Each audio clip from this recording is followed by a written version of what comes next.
샬롬, 샬롬, 샬롬, 샬롬. 하나님 사랑합니다. 여러분, 주 안에서 사랑합니다. 오늘 역대상 7장 말씀이죠. 40절까지 있는데 20절에서 27절까지 그 내용을 중심으로 재앙과 불행 가운데서 우리가 살아갈 때 과연 어떻게 해야 될까? 7장에서는 이스라엘의 12지파 중에서 언급되지 않은 6지파의 족보가 소개되고 있습니다. 또한 이들 지파의 족보와 아울러 특별히 통계 숫자가 나열되어 주목을 받게 됩니다. 1절에서 12절까지 이사갈과 베냐민의 자손들에 대해서 쭉 얘기하고 있죠. 이사갈의 아들들은 돌라와 부하와 아숫과 시므론 네 사람이며 이렇게 시작을 해서 12절까지 일의 아들은 숫빛과 혹빔이요 아헬의 아들은 후심이더라. 우리가 이름을 많이 알지 못하는 그런 사람들의 이름이 많이 나옵니다. 그리고 13절부터는 납달리의 아들들에 대해서 나오죠.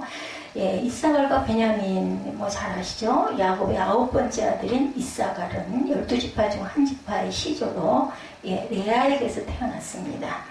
베냐민은 야곱의 사랑하는 아내 라헬의 둘째 아들이죠. 야곱의 두 번째, 그리고 막내이기도 합니다. 그리고 그런 유일하게 가나안 땅에서 태어났습니다. 창세기 35장 18절 참고하시면 됩니다.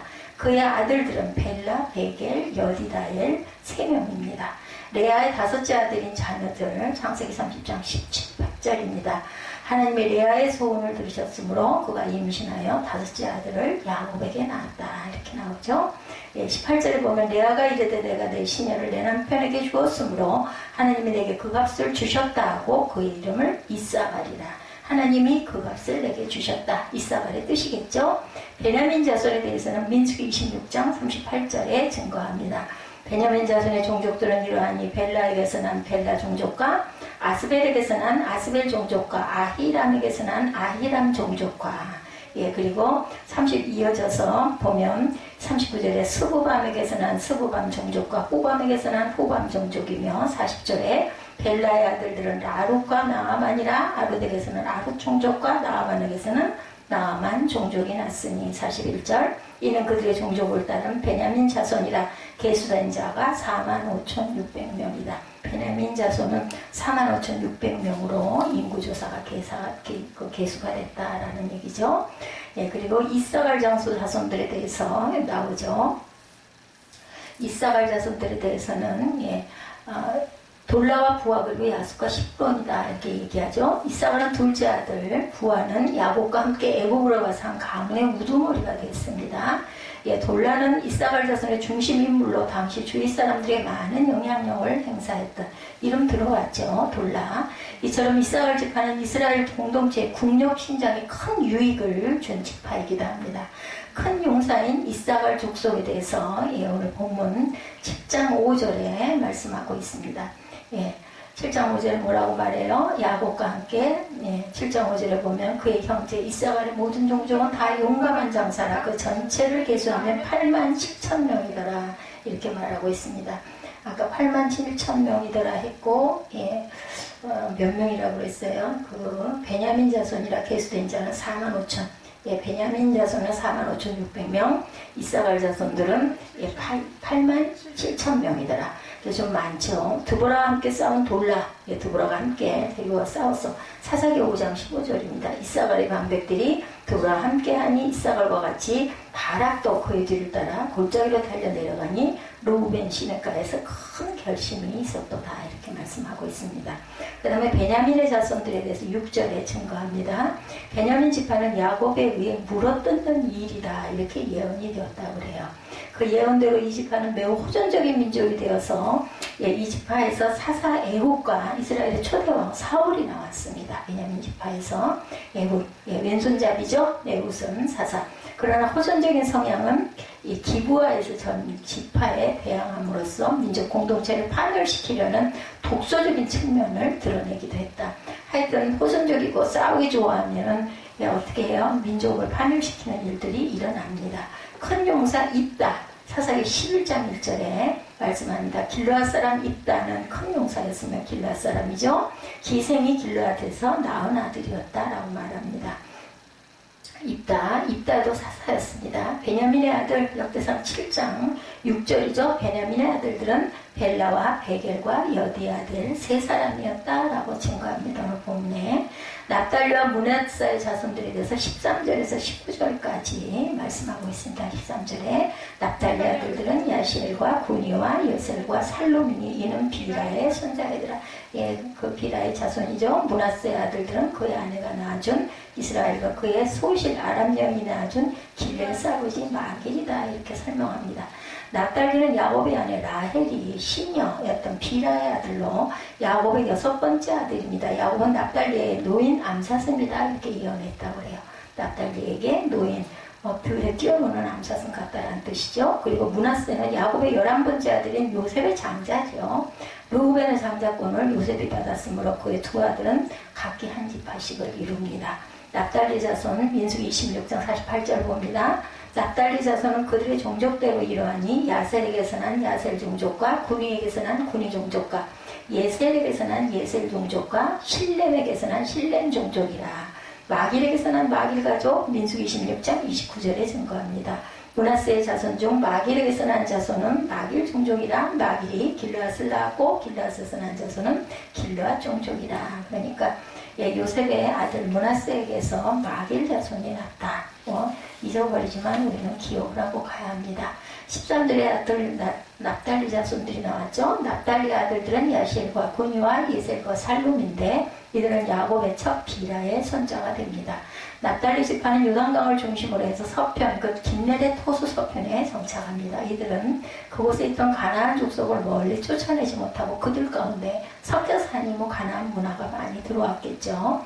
야셀에 대해서 민수기 26장 48절에 납달리 자손은 그들의 종족대로 이러하니 야셀에게서 난 야셀 종족과 구니에게서 난 구니 종족과 예셀에게서 난 예셀 종족과 실렘에게서 난 실렘 종족이다. 이렇게 말하고 있습니다.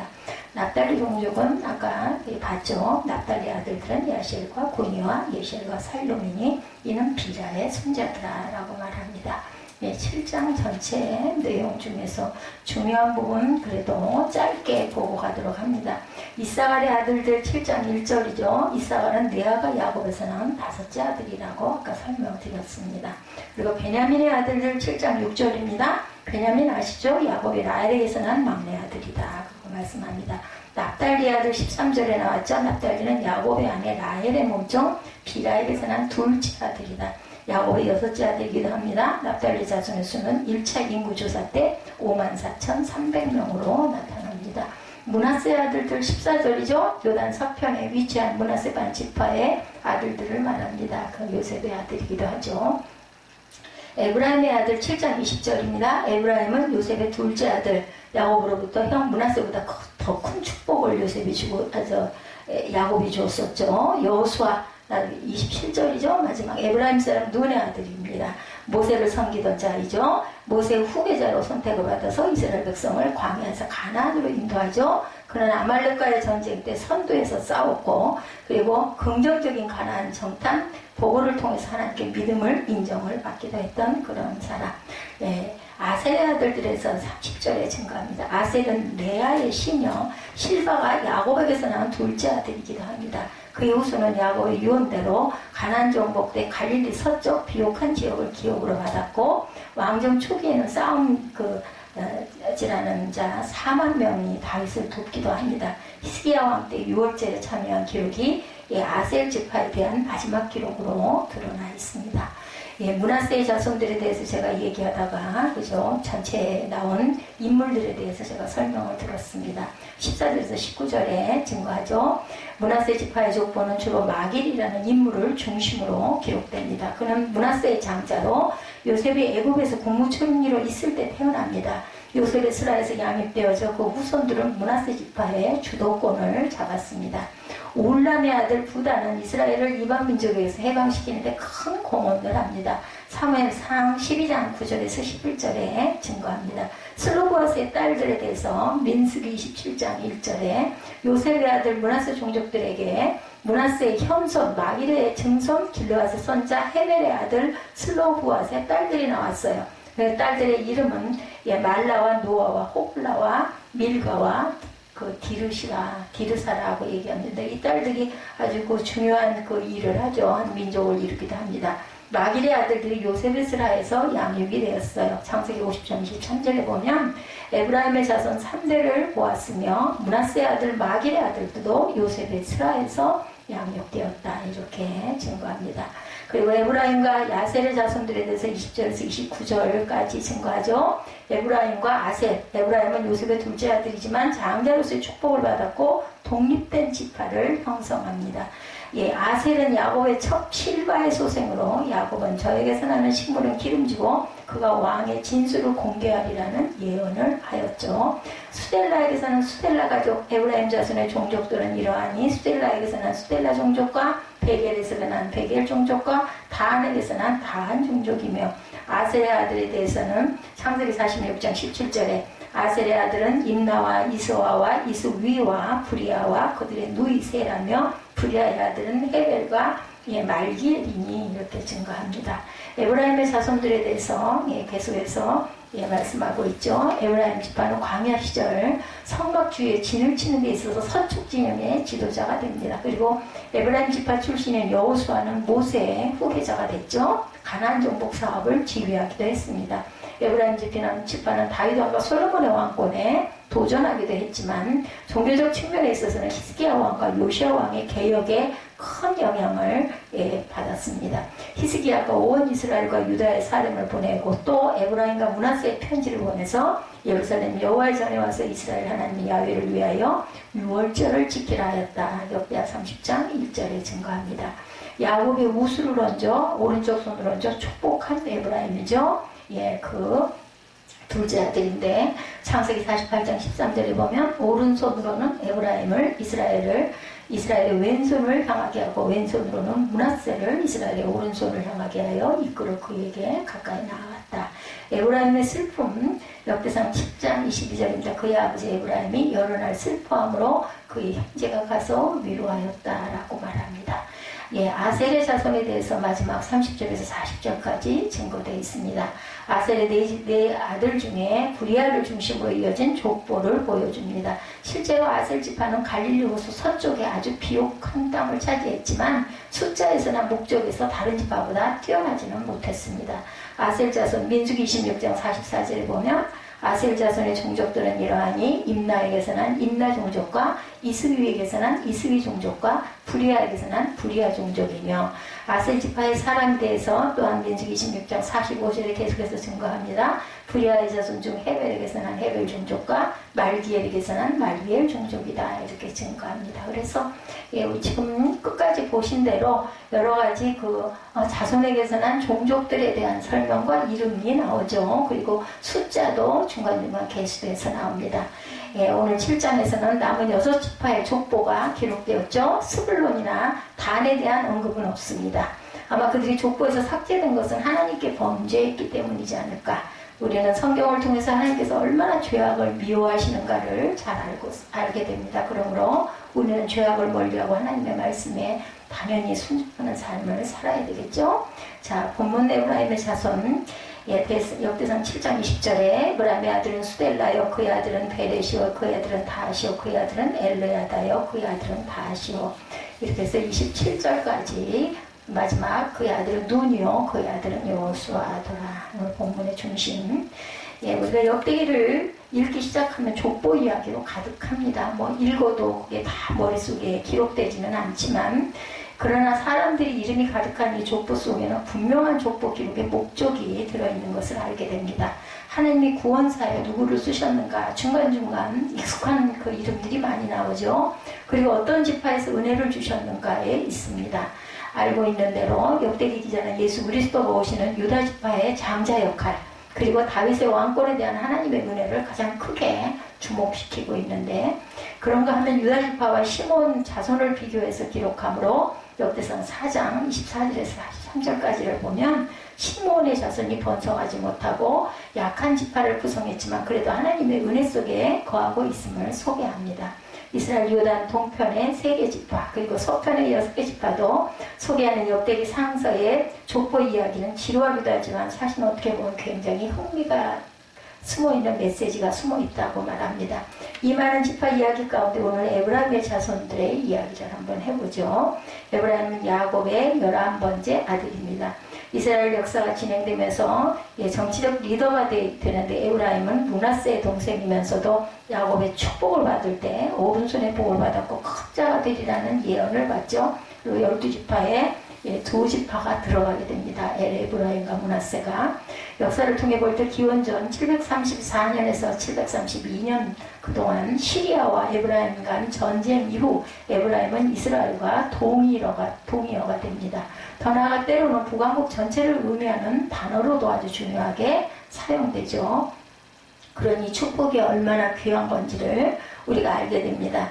호세아 7장 11절과 11장 8절에 보면 야곱의 예언대로 에브라임 지파는 큰 자가 되고 예언이 성취된 가문이 됩니다. 그러면 에브라임 가문의 시작은 본래부터 큰 자가 되는 상황과 조건을 가지고 있었는가? 오늘 본문을 보면 에브라임의 가문은 초기 단계에 큰 아픔이 있었어요. 그죠? 브리아라는 아들의 이름이 역대상 7장 23절에 나오는데 이 아들의 이름이 불행한 사건의 아픔을 담고 있음을 보게 됩니다. 브리아란 재앙 또는 불행 가운데라는 의미를 가지고 있습니다. 이름의 뜻이.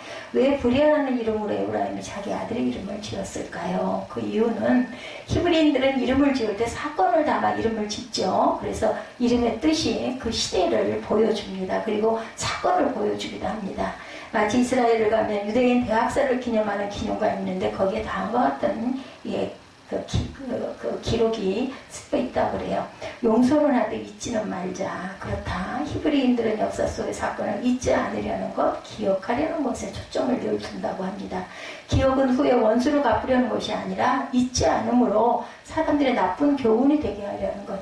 이런 일이 있으니 우리는 절대 정신을 차리자, 이런 뜻이겠죠. 에브라임이 잊지 않으려 한 재앙, 꼭 기억하고 싶은 사건은 그럼 무엇일까요? 7장 20절에서 22절을 보면 전쟁에서 아들들이 대학살을 당합니다. 그리고 20절, 21절에 보면 9 형제의 이름이 나오죠. 20절, 21절 한번 볼까요? 에브라임의 아들은 수델라요, 그의 아들은 베레시요, 그의 아들은 다시요, 그의 아들은 엘러아디야요, 그의 아들은 다시요, 그의 아들은 사바시요, 그의 아들은 수델라며 그가 또 에셀과 엘레아스를 낳았으나 그들이 가드 원주민에게 죽임을 당하였으니 이는 그들이 내려가서 가드 사람이 짐승을 빼앗고자 하였습니다. 이렇게 증거하죠. 누가? 가드 원주민에게 학살을 당했어요. 그래서 용서는 하되 잊지는 말아야 된다라는 이야기인 거죠. 7장 20절에 에브라임의 아들은 수델라요 하고 시작을 합니다. 우리가 읽은 대로 이들이 내려가서 가드 사람이 짐승을 빼앗고자 하는 바람에 그만 학살을 당합니다. 22절에 그의 아버지 에브라임이 여러 날 슬퍼함으로 그의 형제가 가서 위로하였더라. 문제는 에브라임의 아들들이 가드 사람에게 죽임을 당했다는 거죠. 가드란 성읍은 블레셋 영역의 도시입니다. 그러니까 블레셋 사람들이에요. 근데 이 가드에 내려가 가드 사람의 짐승을 빼앗려 하다가 대학살을 당하죠. 이방 사람들에게 9 아들을 잃은 아버지, 그가 여호수아의 조상입니다.